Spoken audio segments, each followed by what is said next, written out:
Hello everyone, welcome to Ankita's academy. अभी हमारा Rajasthan board class 10 SST का चैप्टर फर्स्ट चल रहा है। इससे पहले मैं इस चैप्टर के 3 वीडियो अपलोड कर चुकी हूँ, जिसमें हमने महाजनपद काल, मौर्य वंश, शुंग वंश, सातवाहन वंश, साथ ही गुप्त राजवंश को विस्तार पूर्वक देखा। आज हम इसका फोर्थ पार्ट पढ़ने वाले हैं, जिसमें हम वर्धन वंश, पाल वंश, राष्ट्रकूट वंश व गुर्जर प्रतिहार वंश को विस्तार पूर्वक समझेंगे। साथ ही इनसे हमारे बोर्ड एग्जाम में आने वाले, साथ ही किसी भी कॉम्पिटिटिव एग्जाम में बनने वाले क्वेश्चंस को भी डिस्कस करेंगे और इसके लिए हम मैप की भी हेल्प लेंगे। तो वीडियो स्टार्ट करने से पहले मैं आपको पिछले वीडियो में पूछे गए क्वेश्चन का आंसर बता देती हूँ। मैंने पूछा था कि लिच्छवी दोहित्र या भारत का नेपोलियन किसे कहा जाता है। तो आंसर होगा समुद्रगुप्त को, क्योंकि उनकी माता लिच्छवी वंश की राजकुमारी थी, इसलिए वो लिच्छवी दोहित्र कहलाए। साथ ही जिस प्रकार नेपोलियन ने अपना विजयी अभियान चलाकर अपना साम्राज्य विस्तार किया था, ठीक उसी ही प्रकार समुद्रगुप्त ने भी अपना साम्राज्य विस्तार किया, इसीलिए उनको वीएस स्मिथ ने भारत का नेपोलियन कहा। तो चलिए अब आज का वीडियो स्टार्ट करते हैं। सबसे पहले हम मैप के माध्यम से गुप्त साम्राज्य के बाद भारत की स्थिति को देख लेते हैं। गुप्त साम्राज्य के पतन के बाद भारत की राजनीतिक एकता लगभग समाप्त हो गई थी। यहाँ कई नए राजवंशों का उदय हुआ, जैसे कि आप मैप में देख रहे हैं, मौखरी वंश, पुष्यभूति वंश, यहाँ बंगाल में गौड़ वंश और ये परवर्ती गुप्त वंश। लेकिन इन राजवंशों में से पुष्यभूति वंश के शासकों ने ही सबसे विशाल साम्राज्य स्थापित किया।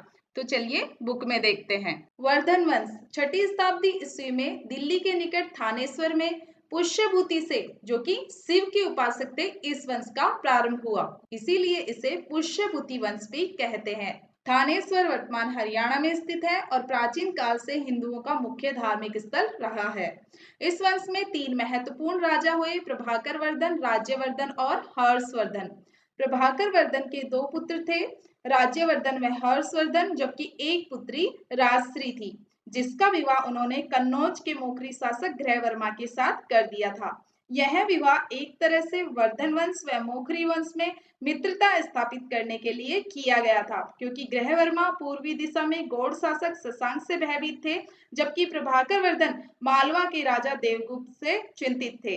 दूसरी तरफ इन दोनों वंशों के विरुद्ध देवगुप्त तथा शशांक ने भी संधि कर ली। कुछ समय बाद जैसे ही प्रभाकर वर्धन की तबीयत खराब होने के बाद मृत्यु हुई, तो देवगुप्त ने कन्नौज पर आक्रमण कर दिया और राजश्री के पति ग्रहवर्मा की हत्या कर राजश्री को बंदी गृह में डाल दिया। इधर प्रभाकर वर्धन की मृत्यु के बाद सिंहासन पर उसका बड़ा पुत्र राज्यवर्धन बैठा और जैसे ही उन्हें ग्रहवर्मा के हत्या की सूचना मिली, राज्यवर्धन ने मालवा की तरफ कूच किया और युद्ध में देवगुप्त की हत्या कर दी। परंतु बंगाल के गौड़ शासक शशांक ने 606 ईस्वी में ही धोखे से उनका वध कर दिया।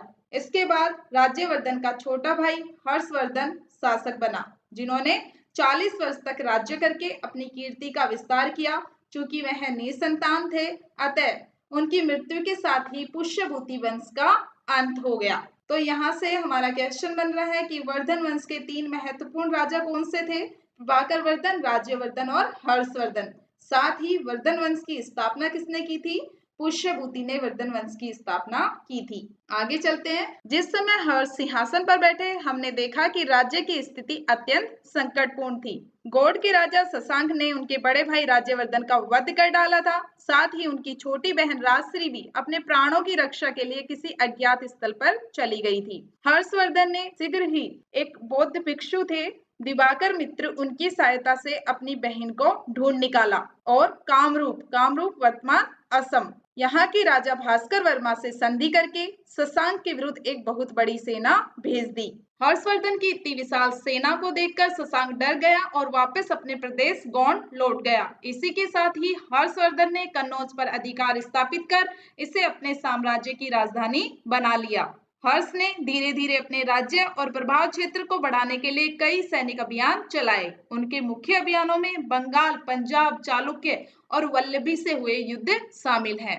इसी के कारण हर्ष का साम्राज्य इतना विस्तृत हो चुका था कि इसकी सीमाएं उत्तर में हिमाच्छादित पर्वतों से लेकर दक्षिण में नर्मदा नदी के तट तक, पूर्व में गंजाम यानी पूर्वी उड़ीसा से लेकर पश्चिम में वल्लभी, जो कि गुजरात में है, वहां तक विस्तृत थी। यहाँ हर्षवर्धन के साम्राज्य को दिखाया गया है। इनके साम्राज्य में गुजरात, राजस्थान का दक्षिणी पूर्वी हिस्सा, हरियाणा, उत्तर प्रदेश, बिहार, बंगाल, उड़ीसा और मध्य प्रदेश शामिल थे। हालांकि उत्तर भारत को जीतने के बाद हर्षवर्धन ने दक्षिण को जीतने के लिए अभियान किया, परंतु दक्षिण के मुख्य राजवंश चालुक्य के शासक पुलकेशिन द्वितीय ने उन्हें नर्मदा नदी घाटी से आगे की तरफ नहीं बढ़ने दिया। इसलिए हर्षवर्धन का साम्राज्य उत्तर भारत तक ही सीमित रहा। इनके साम्राज्य की राजधानी कन्नौज थी, जो कि यूपी में स्थित है, और यहीं से ही कन्नौज का महत्व बढ़ना शुरू हो जाता है। आगे चलकर कन्नौज सत्ता का मुख्य केंद्र बनता है, जिसके लिए तीन मुख्य राजवंश गुर्जर प्रतिहार वंश, यहाँ से पाल वंश और राष्ट्रकूट वंश, तीनों ही वंश कन्नौज पर अपना अधिकार स्थापित करने के लिए संघर्ष करते हैं, जिसे त्रिकोणात्मक संघर्ष के नाम से जाना जाता है। हर्ष ने महाराजा धीराज की पदवी धारण की। वह शिव और सूर्य की उपासना करते थे। बाद में उनका झुकाव बौद्ध धर्म की महायान शाखा की तरफ हो गया था, किंतु सभी धर्मों के प्रति उनकी नीति उदार थी। उनके राज्य में शैव, वैष्णव, जैन और बौद्ध धर्म स्वतंत्रता पूर्वक प्रचलित थे। हर्षवर्धन प्रति 5वें वर्ष प्रयाग में गंगा और यमुना के संगम पर एक महोत्सव करते थे, जिसमें वह 5 साल के दौरान एकत्रित की गई संपत्ति बांट देते थे। यहाँ तक कि स्वयं के धारण किए हुए वस्त्र तक दान में दे देते थे। इस महोत्सव को प्रयाग सभा या मोक्ष परिषद कहा जाता था। चीनी यात्री हेनसांग भी इसी प्रकार के छठे महोत्सव में सम्मिलित हुए थे। तो यहाँ से 1 मार्क्स का इंपॉर्टेंट क्वेश्चन बनता है कि हर्षवर्धन के समय आए चीनी यात्री का नाम बताइए, तो हेनसांग। इससे पहले एक और चीनी यात्री को हम देख चुके हैं, फाइयान, जो कि गुप्त वंश के शासक चंद्रगुप्त द्वितीय के समय भारत आए थे। हर्षवर्धन न केवल विद्वानों के आश्रयदाता थे, बल्कि स्वयं भी एक विद्वान थे। उन्होंने संस्कृत में नागानंद, रत्नावली तथा प्रियदर्शिका नाम से 3 नाटकों की रचना की। तो ये एक इम्पोर्टेंट क्वेश्चन है 1 मार्क्स के लिए कि हर्षवर्धन की रचनाओं के नाम बताइए, नागानंद, रत्नावली व प्रियदर्शिका। हर्षवर्धन ने अपने दरबार में बाणभट्ट, म्यूर, मातंग दिवाकर, ईशान आदि विद्वानों और चीनी यात्री हेनसांग को आश्रय प्रदान किया। बाणभट्ट ने कादम्बरी व हर्षचरित पुस्तकों की रचना की। 1 मार्क्स का क्वेश्चन बनता है कि बाणभट्ट की मुख्य रचनाओं के नाम बताइए, तो कादम्बरी व हर्षचरित। बाणभट्ट की कादम्बरी और चीनी यात्री हेनसांग के यात्रा विवरणों से ही हमें संपूर्ण वर्धन वंश की जानकारी प्राप्त होती है। सम्राट हर्ष की मृत्यु के बाद उत्तर व दक्षिण भारत में कई छोटे छोटे स्वतंत्र राज्य स्थापित हुए। जैसे अगर हम मैप में देखें तो यहाँ दक्षिण में राष्ट्रकूट वंश, चालुक्य वंश, पल्लव वंश और चोल वंश। इसी तरह से उत्तर भारत में गुर्जर प्रतिहार वंश, गुहिल वंश आदि। इन स्वतंत्र राजवंशों ने 8वीं से 12वीं शताब्दी तक शासन किया। हालांकि ये आपस में साम्राज्य विस्तार के लिए लड़ते रहे, परंतु इन्होंने किसी भी विदेशी शासक या आक्रमणकारी को सिंधु नदी से आगे की तरफ नहीं बढ़ने दिया। उत्तर और दक्षिण भारत के इन सभी राजवंशों में से अभी हम गुर्जर प्रतिहार वंश, पाल वंश और राष्ट्रकूट वंश के बारे में अध्ययन करेंगे। ये तीनों ही वंश कन्नौज की प्राप्ति के लिए संघर्षरत रहे। कन्नौज हर्षवर्धन के समय उनकी राजधानी था और यहीं से कन्नौज का महत्व बढ़ने लग गया और यह सत्ता का मुख्य केंद्र बन गया। सत्ता के मुख्य केंद्र से तात्पर्य है कि जहां पर भी कोई सुदृढ़ शासन स्थापित हो जाता था, ये माना जाता था कि अगर उस जगह पर, उस केंद्र पर अधिकार कर लिया जाए तो संपूर्ण भारत एक तरह से उनके हाथ में आ जाएगा। तो सत्ता का केंद्र कभी एक नहीं रहा। अगर हम पहले के समय में देखें तो महाजनपद काल में मगध एक सत्ता का केंद्र था, उसका विशाल साम्राज्य था। मौर्य काल में देखें तो पाटलिपुत्र, जो कि आज का पटना है, और मध्यकाल जो कि 1206 से स्टार्ट हो जाता है, उस समय सत्ता का केंद्र दिल्ली था कि दिल्ली फतेह कर ली तो पूरा भारत ही फतेह कर लिया। तो इस तरह से कन्नौज की प्राप्ति करने के लिए यहाँ राजस्थान से गुर्जर प्रतिहार वंश, बंगाल का पाल वंश और दक्षिण से राष्ट्रकूट वंश आपस में संघर्ष करते हैं। इस संघर्ष को त्रिकोणात्मक संघर्ष का नाम दिया जाता है। इनके बीच में आपस में युद्ध चलते रहते हैं, लेकिन अंतिम विजय किसे प्राप्त होती है? गुर्जर प्रतिहार वंश को। तो चलिए इन तीनों वंश के बारे में देख लेते हैं। सबसे पहले पाल वंश। इस वंश का उद्भव बंगाल में लगभग 750 ईस्वी में गोपाल से माना जाता है। तो यहाँ से 1 मार्क्स का क्वेश्चन बनता है, पाल वंश के संस्थापक कौन थे? तो गोपाल ने बंगाल में पाल वंश की स्थापना की थी। अभी हमने देखा हर्षवर्धन की मृत्यु के बाद बंगाल का कोई उत्तराधिकारी नहीं रहता है। ऐसी स्थिति को देखकर कश्मीर, कन्नौज, कामरूप तथा उत्तर भारत के अन्य राजाओं ने यहाँ आक्रमण करना शुरू कर दिया, जिससे अशांति और अव्यवस्था उत्पन्न हो गई।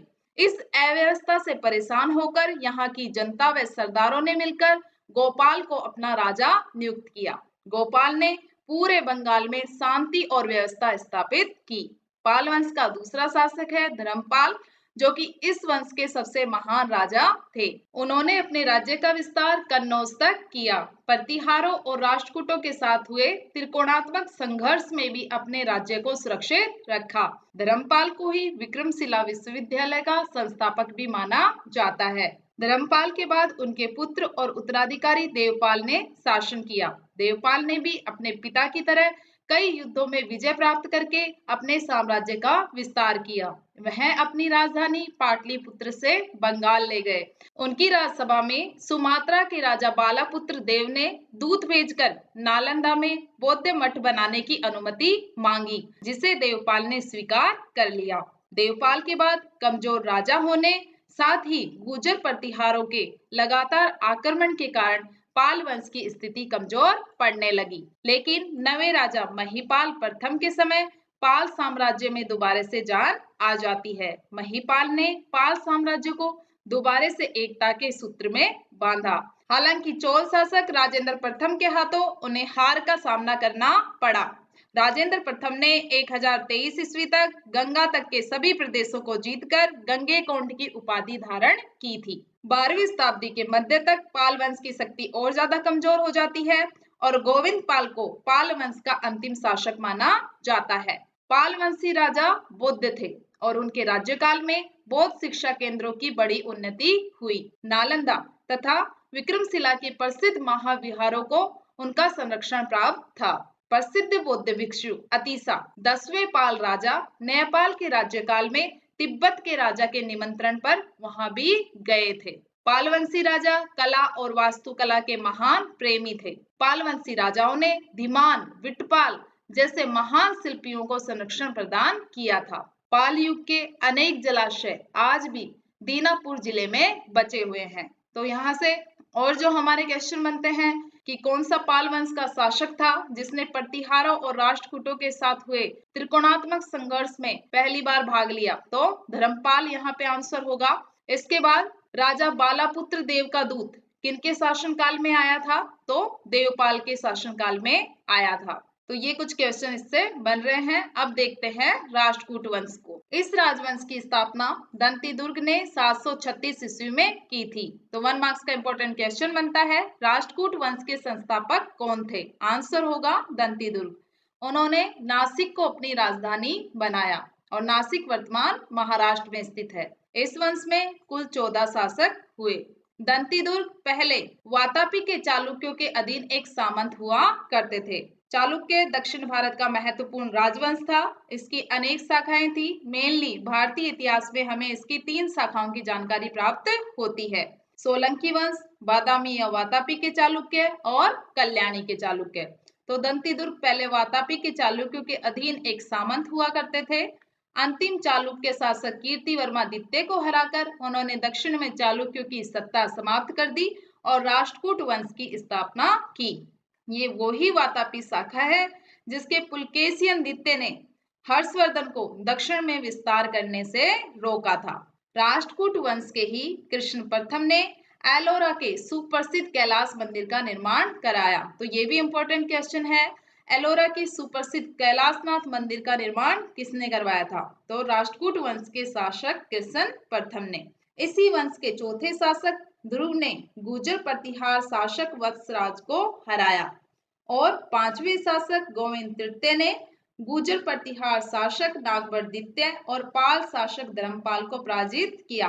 तो इनमें कंफ्यूज नहीं होना है, ऐसे अनेक नेम आएंगे पाल में, राष्ट्रकूट में और गुर्जर प्रतिहारों में, क्योंकि ये त्रिकोणात्मक संघर्ष में उलझे रहे थे। इनके आपस में ऐसे युद्ध चलते रहेंगे।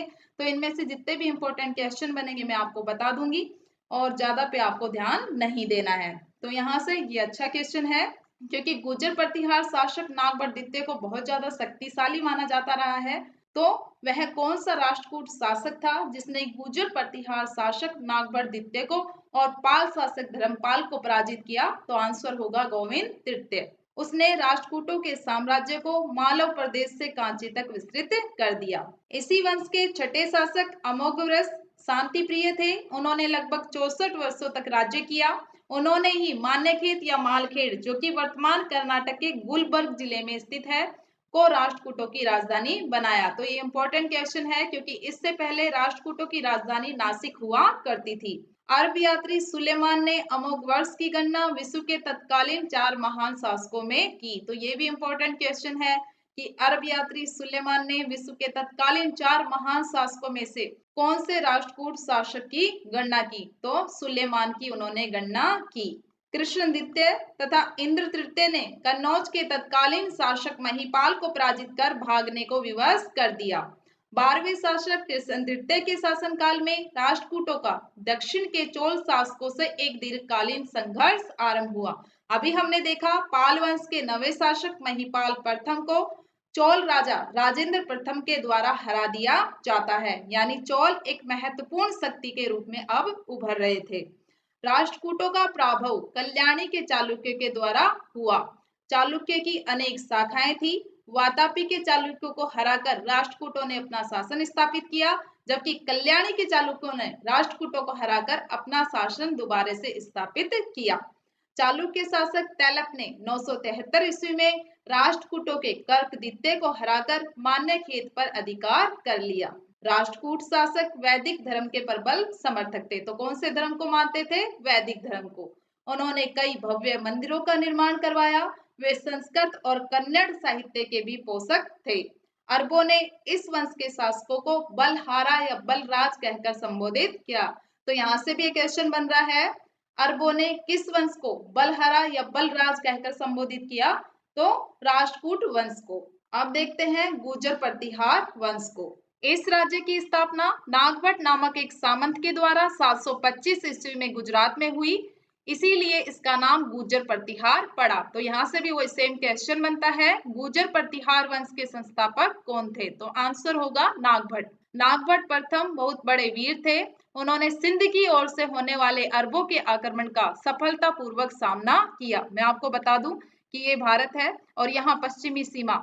तो 8वीं शताब्दी में भारत में अरबों का आक्रमण शुरू हो चुका था। यहाँ पर जो सिंध है और मुल्तान है, यहाँ तक उनका अधिकार हो चुका था, लेकिन नागभट्ट प्रथम ने उनको भारत की सीमा से बाहर की तरफ खदेड़ा और अरबों का सफलतापूर्वक मुकाबला किया। वत्सराज गुर्जर प्रतिहार वंश का पहला शासक था जिसने सम्राट की पदवी धारण की। ये वही वत्सराज था जिसे राष्ट्रकूट शासक ध्रुव ने पराजित किया था। वत्सराज के पुत्र नागभट्ट द्वितीय ने 816 ईस्वी के लगभग गंगा की घाटी पर हमला किया और कन्नौज पर अधिकार कर लिया। हालांकि शुरुआत में राष्ट्रकूट शासक गोविंद तृतीय ने नागभट्ट द्वितीय को हरा दिया था, लेकिन बाद में नागभट्ट द्वितीय ने अपनी शक्ति बढ़ाई, अपने साम्राज्य का विस्तार किया और न केवल राष्ट्रकूटों से अपने क्षेत्र को जीता, बल्कि कन्नौज पर भी विजय हासिल की। इसके साथ ही उन्होंने कन्नौज को अपनी राजधानी बना लिया। नागभट्ट द्वितीय के बाद रामभद्र शासक बने। उसके बाद उनके पुत्र राजा भोज ने शासन किया। राजा भोज प्रथम को मिहिर भोज के नाम से भी जाना जाता है, जो कि इस वंश के सबसे प्रतापी राजा थे। ये नागभट्ट द्वितीय के पुत्र थे। अरब व्यापारी सुलेमान भी इन्हीं के समय भारत आया था। जिस वक्त मिहिर भोज शासन कर रहे थे, उसी दौरान राष्ट्रकूट में अमोघवर्ष का शासन था और अभी हमने पढ़ा कि वो शांति प्रिय थे, इसलिए इस दौरान प्रतिहारों और राष्ट्रकूटों के बीच में भी शांति रही। राजा भोज के बाद इनके पुत्र महेंद्रपाल नए राजा बने, जो कि कर्पूर मंजरी नाटक के रचयिता महाकवि राजशेखर के शिष्य और संरक्षक थे, क्योंकि महेंद्रपाल के दरबार में ही राजशेखर राजकवि के रूप में नियुक्त हुए थे। हालांकि महेंद्रपाल के समय साम्राज्य का अधिक विस्तार तो नहीं हुआ, लेकिन कन्नौज गुर्जर प्रतिहार वंश के हाथ में ही रही। महेंद्रपाल की मृत्यु के बाद उत्तराधिकार संघर्ष हुआ। महिपाल प्रथम गद्दी पर बैठा और प्रतिहारों की कमजोरी का फायदा उठाकर उनके कई सामंत आजाद भी हो गए। महिपाल के समय से ही गुर्जर प्रतिहार राज्य का पतन होने लगा। उसके बाद के जितने भी राजा आए, भोज द्वितीय, विनायक पाल, महेंद्रपाल द्वितीय, देवपाल, महिपाल द्वितीय, विजयपाल, इन्होंने 1013 ईस्वी तक अपने राज्य को कायम रखा। मोहम्मद गजनवी के हमले के समय कन्नौज का शासक राज्यपाल था। तो ये इंपॉर्टेंट क्वेश्चन है कि मोहम्मद गजनवी के हमले के समय कन्नौज के शासक कौन थे? तो राज्यपाल थे। लेकिन राज्यपाल बिना लड़े ही भाग खड़ा हुआ। बाद में उसने मोहम्मद गजनवी की अधीनता भी स्वीकार कर ली, जिससे आसपास के राजपूत राजा बहुत ज्यादा नाराज हो गए। इसीलिए महमूद गजनवी के लौटते ही कालिंजर के चंदेल राजा गंड के नेतृत्व में राजपूत राजाओं ने राज्यपाल को मार डाला और उनके स्थान पे त्रिलोचन पाल को गद्दी पर बैठाया। आगे चलकर कन्नौज में गहड़वाल अथवा राठौड़ वंश का उद्भव होता है। इसी के साथ ही 11वीं शताब्दी के द्वितीय चतुर्थांश में बाड़ी के गुर्जर प्रतिहार वंश को सदा के लिए उखाड़ दिया गया। ये गहड़वाल वंश वही है जिसके राजा जयचंद थे और जिनकी पुत्री संयोगिता थी। गुर्जर प्रतिहार वंश के सभी शासक बहुत ही मजबूत शासक थे, इसीलिए उन्होंने अरब आक्रमणकारियों को कभी भी सिंध से आगे बढ़ने नहीं दिया। तो बच्चों, आज हमने वर्धन वंश, पाल, गुर्जर प्रतिहार व राष्ट्रकूट वंश के बारे में विस्तार पूर्वक अध्ययन किया। नेक्स्ट वीडियो में हम दक्षिण भारत के मुख्य राजवंशों पर चर्चा करेंगे। आशा करती हूँ आज का वीडियो आपको अच्छा लगा होगा। अंकिताज एकेडमी को सब्सक्राइब करें, वीडियो को लाइक करें, अधिक से अधिक शेयर करें। तो मिलते हैं नेक्स्ट वीडियो में। Thank you.